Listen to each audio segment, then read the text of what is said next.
Guys, ngayong araw pala ay gagawa tayo ng kulungan para sa inahin nating may sisiw.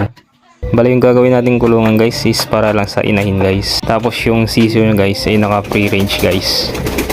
Dito pala guys ay binibiyak ko na yung kuayang gagamitin natin guys.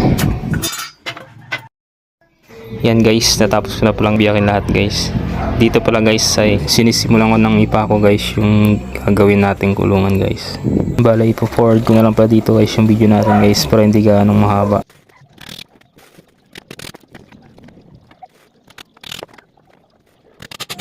Yan guys, natapos na yung isang dingding niya guys. Bali apat pala na ganyan yung gagawin natin guys.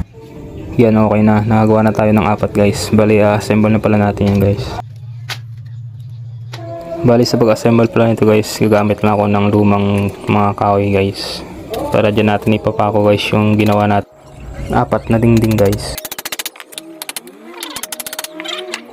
Dito pala yung medyo nahirapan ako sa pag-assemble guys. Kaya tinulungan na ako ng tito guys. Mahirap kasi guys pag walang katulong guys. Kaya nagpatulong lang ako guys para mabilis na rin matapos yung ginagawa nating kulungan.